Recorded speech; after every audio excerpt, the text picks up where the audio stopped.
Chapter 14.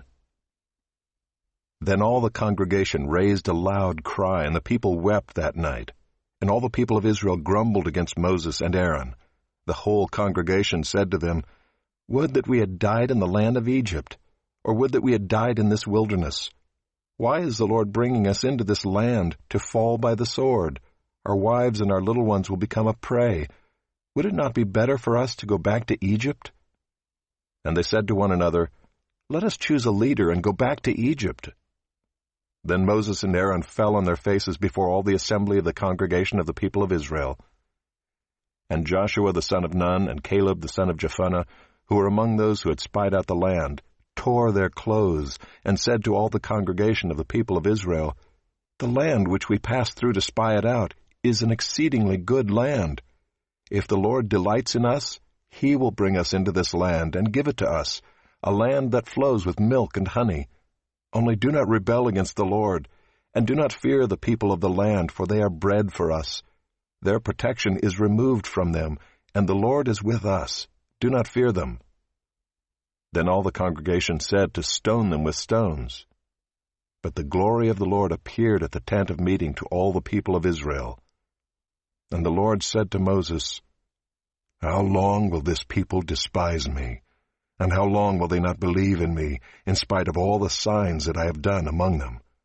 I will strike them with the pestilence and disinherit them, and I will make of you a nation greater and mightier than they." But Moses said to the Lord, "Then the Egyptians will hear of it, for you brought up this people in your might from among them, and they will tell the inhabitants of this land. They have heard that you, O Lord, are in the midst of this people, for you, O Lord, are seen face to face, and your cloud stands over them, and you go before them in a pillar of cloud by day, and in a pillar of fire by night. Now if you kill this people as one man, then the nations who have heard your fame will say, 'It is because the Lord was not able to bring this people into the land that He swore to give to them, that He has killed them in the wilderness.' And now please let the power of the Lord be great as you have promised, saying, 'The Lord is slow to anger and abounding in steadfast love, forgiving iniquity and transgression. But He will by no means clear the guilty, visiting the iniquity of the fathers on the children to the third and the fourth generation. Please pardon the iniquity of this people, according to the greatness of your steadfast love, just as you have forgiven this people from Egypt until now.' Then the Lord said, 'I have pardoned according to your word. But truly as I live, and as all the earth shall be filled with the glory of the Lord, none of the men who have seen my glory and my signs that I did in Egypt and in the wilderness, and yet have put me to the test these 10 times, and have not obeyed my voice, shall see the land that I swore to give to their fathers. And none of those who despised me shall see it. But my servant Caleb, because he has a different spirit, and has followed me fully, I will bring into the land into which he went, and his descendants shall possess it. Now, since the Amalekites and the Canaanites dwell in the valleys, turn tomorrow and set out for the wilderness by the way to the Red Sea." And the Lord spoke to Moses and to Aaron, saying, "How long shall this wicked congregation grumble against me? I have heard the grumblings of the people of Israel, which they grumble against me. Say to them, 'As I live, declares the Lord, what you have said in my hearing I will do to you.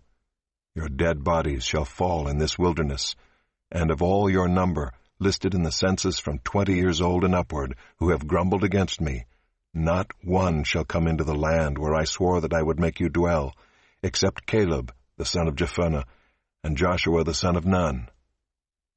But your little ones, who you said would become a prey, I will bring in, and they shall know the land that you have rejected. But as for you, your dead bodies shall fall in this wilderness.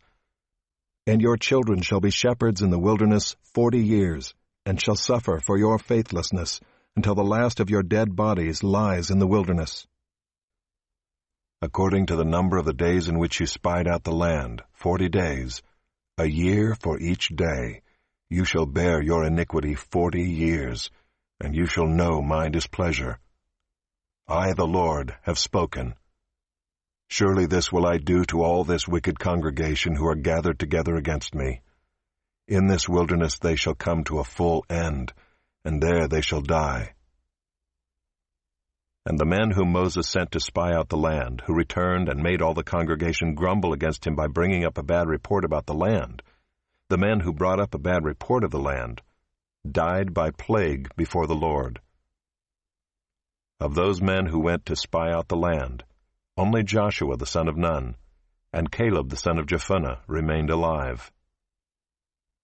When Moses told these words to all the people of Israel, the people mourned greatly. And they rose early in the morning and went up to the heights of the hill country, saying, "Here we are. We will go up to the place that the Lord has promised, for we have sinned." But Moses said, "Why are you now transgressing the command of the Lord, when that will not succeed? Do not go up, for the Lord is not among you, lest you be struck down before your enemies. For there the Amalekites and the Canaanites are facing you, and you shall fall by the sword. Because you have turned back from following the Lord will not be with you." But they presumed to go up to the heights of the hill country, although neither the ark of the covenant of the Lord nor Moses departed out of the camp.